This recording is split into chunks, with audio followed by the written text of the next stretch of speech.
Welcome, friends. This is Archangel. You want to know what is so pathetically played out, besides taxes, sex, and pinstriping? Well, I'm going to tell you anyway. It is people referencing nature as justification for male devaluation, utility, and essentially disposability. Males are disposable elements of nature. Males are the providers and protectors in nature. I hear so much ado about nature and science, even in the manosphere, that males are made to be disposable, expendable, discardable, and many will go on scientific diatribes about how that is simply reality. Yet, if we can further understand this dynamic, then maybe we can somehow rewire females to care for us, and perhaps someday even like us, or dare I say, love us. Just maybe, somehow, somewhere, in some way. Too many people proffer this scientific male disposability assertion from a strict natural evolutionary platitude. Well, I call BS. Human males are not disposable. You can throw all the animal and primate paradigm rebuttals you like to prop up the male expendability favoring arguments and assertions. This changes nothing. Are we simply impotent vessels to pass along genes? Are humans mere puppets of nature, an indifferent process of replication to no higher end? Well, if we are simply cogs in a machine of random futility which we call nature, apparently nobody told the puppets their sentience is an illusion, since the puppets utilized the same sentience and rose up to split the atom, the foundational element of nature, and thus dominate the power of this chaotic nature, the very same employer we serve as genetic beakers for. I'll cut to the chase here. No, males are not disposable. Rather, humans are schizophrenic chameleons in their justifications and assertions regarding our environment. On the one hand, we assume Homo sapiens as superior than the rest of the animal kingdom by virtue of the technology born of the sentience of humans, and in particular, the brilliance of males. Yet, on the other hand, we claim that we are mere animals, following instinctual instruction to use males as disposable utilities for the welfare of females, and we further impugn male worth by stating that protection and provision of females is essentially continuation of the entire species. No, wait. So we claim nature when we devalue and abuse males as cattle, yet we hold people to higher standards of morality when addressing societal interactions. Really? Nature is cannibalism. Nature is indifference to suffering. Nature is killing. Nature is predation upon the weak and disadvantaged. So why can't we use the nature justification in court? Because we expect human citizenry to adhere to consensual, civilized standards of moral code and understand the difference between right and wrong. Morality, right and wrong, are human constructs, derivative products of our higher functioning, our neocortex. Nature is indifferent adherence to instinctual programming, wholly removed from conscience or judgment or ethical responsibility. There are no ethics or equality or equity or fairness in survival. Curious. We expect people to live morally or from their higher functionings when discussing murder, but when contemplating male usury and immoral expendability, we revert to, oh, well, it's 'cause of nature. So you shouldn't embezzle money because it's wrong and you are expected to understand this. But using males for utility? Oh, heck yeah. Look at nature. Killing and eating another? Wrong. Devaluing and mistreating the male sex? Hell yeah. Nature orders it. So society uses morality to justify treatment A and nature to justify duplicitous treatment B. Okay, fine. We'll entertain the males are devalued and disposed of because nature demands it argument. If nature constructs dictate the independent worth of the human sexes, then this infers we are indeed simply animals driven on basal desires and instincts, mindless automatons, behooving nature by passing genes on down the line. And since protecting genes along their journey into the future is the only consideration of life in any capacity, as well as the improving and refining of these genes along the way, thus a few changes need to be invoked for the streamlining of this be-all and end-all imperative, which is gene replication. First off, we need to eradicate all those with genetic disease. If not for our human artificial constructs of protecting human physiological deficiencies, nature would indeed have weeded out and killed off the weak, handicapped, and flawed long ago. If nothing else, we should sterilize all humans who are less than physically or intellectually superior, in order to make up for the impure breeding that we have allowed to take place, thereby causing detriment to evolution's design.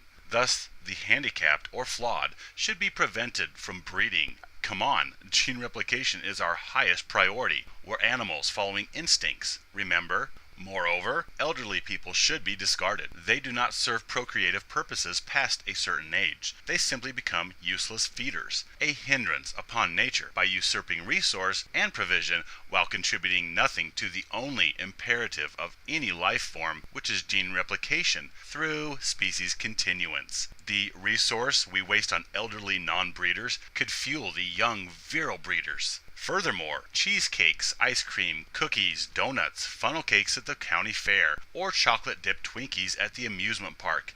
Get rid of it all. None of these things benefit the health of replicating cells, and thus none speak to the refining and improvement of replicating genes into the future. Pop culture, entertainment, cell phones, Ferraris. None of these things contribute to the successful purifying or continuance of genetic material. Nix all of these useless frivolities. So our diet, our behaviors, our very worth should be prioritized according to any applicable procreative contributory ability. Anyone who is not directly involved with gene replication should be quickly dispatched from consumption of beneficial resource saved for productive breeders. Also, population control should be initiated because we populate out of control. We will consume the planet's resources, leaving us with a less than desirable sustenance reserve with which to fuel future vessels of genetic replication. This would be counter to our single and only purpose as living beings, gene replication through reproduction. Males are disposable. Look at nature. Well, apparently, we have a lot of changes to make and a lot of useless or inferior eaters to kill off if we want to invoke the nature justification. And since nature is the theory people subscribe to when confronted with male devaluation and disposability, this means nature's agenda of reproduction supersedes all individual players. Hence, females that fail to advance this ultimate purpose of gene replication through species continuance are just as disposable as males. If a female is infertile, she serves no purpose. If a female has substandard mammaries, she is a less than desirable instrument of procreation, as her offspring nourishing ability is most likely inadequate, and thus she really serves no purpose, and should be expendable compared to her sisters of superior genetic biology. Moreover, females should not be allowed to alter their appearance in any form or fashion. No cosmetics, no bras, no heels, no augmentation of any kind. Such alterations simply are designed to hide imperfection, which nature intends to be displayed so that they may be weeded out in mate selection, thus purifying its genetic stock in humans. Females should be screened for sterility, height, mental capacity, and dozens of other genetic markers, and if found deficient in any, they must be deemed unsuitable for reproduction. Hence, they serve no procreative purpose to our driving imperative of gene replication through nature and instincts, and therefore they may be deemed suitable for labor purposes if capable to be discarded when they cannot serve, just like males. Males should not be allowed to masturbate or any non-reproductive ejaculation, as this might waste vital seed. Sex is not fun, it is a job. How does everything sound thus far? Good times and fun for all, huh? If people want to use nature as justification for male devaluation and disposability, then it's time we get serious about it, right? I know the human experience is not black and white, yet I am sick and tired of people throwing out nature as the be-all, end-all justification for male usury and indifference to the suffering of the Y chromosome. So males are expendable because of nature. Then, in the next breath, folks will tout humans as above nature, even in control of nature. You know why the males are naturally disposable argument holds water like a cardboard box? Because unlike the rest of nature, humans sport sentience, self-awareness, and display the peculiar capacity for morality, compassion, and the introspection of the unique human constructs of right and wrong, concepts which are foreign to nature. There is simply gene replication through continuation of acceptable vessels, whether it be plant or animal. Everything else is just details. There's no right or wrong in nature. So, in light of our higher functioning, we have a greater responsibility towards the sacredness of life than do animals that cannot assimilate human constructs of right or wrong. Which is it? Are we human animals following basal programmings? Or are we advanced beings of sentience and compassion? Which one? This is not a buffet where you can pick and choose our motivations for doing a thing. Either we are driven by our lizard brain and reinforced by limbic system reward, or we operate from our higher mindset and its inherent capabilities. In fact, if we were mere animals, then the concept of worth would also be foreign. So the debate over gender value is moot. We are all mindless employees of nature, who either provide as instructed or we are food for something else regardless of sex. This nature justification has the same import as political correctness. It's all or nothing. We cannot flip-flop in our treatment of others and claim lower functioning in one instance, then hold people to higher standards in another. That's as genuine as females claiming equality in one instance and then reverting to infantilization whenever it suits them, like around manual labor or financial fairness. It is blatant horse crap to claim higher functioning or morality and conscience as justification for artificially propping and protecting the elderly, handicapped, or weakened and disadvantaged. Then in the next breath, claim nature as justification for male devaluation, usury, and disposal. Either rights, worth, inherent creature value, and compassion are applicable to all, or indifferent natural savageries are applicable to all, free of conscience or artificial prejudicial societal sway. If we were mere animals obeying instinct, we would not have charities or law. Nobody would care about injustice or the inequity and suffering of anyone. In fact, we would not be thinking at all, simply obeying.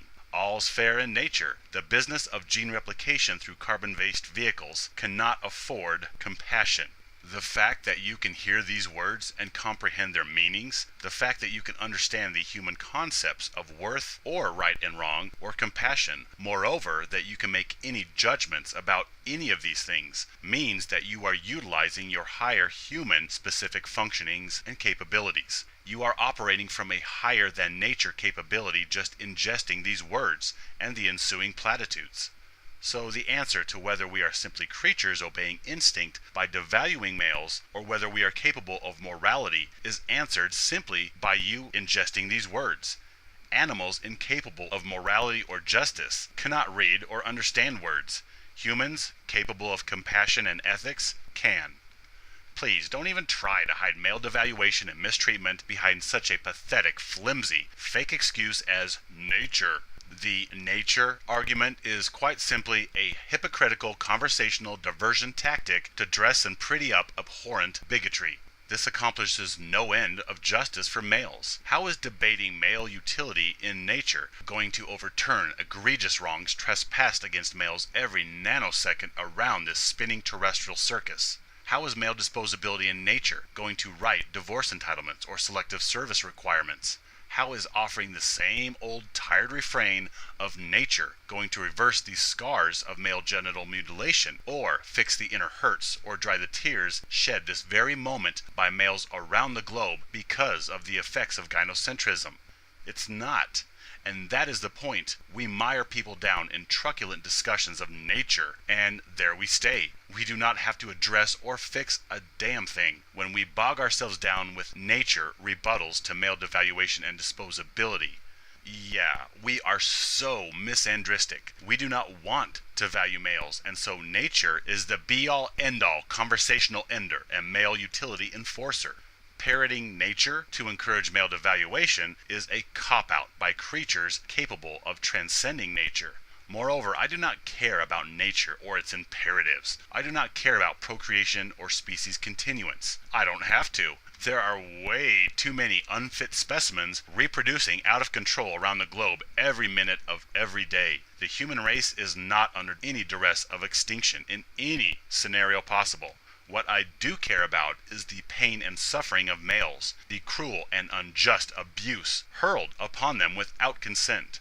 Thus, if you continue to argue nature as reasoning for male devaluation and expendability, replay this video. Obviously, something did not sink in. Oh, go ahead, try and out-talk me. Try to drown me out with scientific jargon or conceptualized hypothesis. Try to muddy my crystal clear points with superfluous theory or insufficient studies. This will not change the import or correctness of my observations and assertions. Say whatever you want so you can sleep at night. However, the truth center within you knows that I speak righteously. If we were mere animals, obedient puppets, succumbing to biology, you wouldn't understand any of this, nor would these words or the language I utilize, nor the concept these words come together to form, have any meaning to you. You'd be incapable of introspection and devoid of conscious thought. You would merely be cattle grazing, peeing, pooping, and fornicating anytime, any place nature called. If the nature justification held water, then humans are mere animals, and thus we would simply eat, bang, and kill each other. Wait, that sounds eerily familiar. My friends, stand with me. Live free.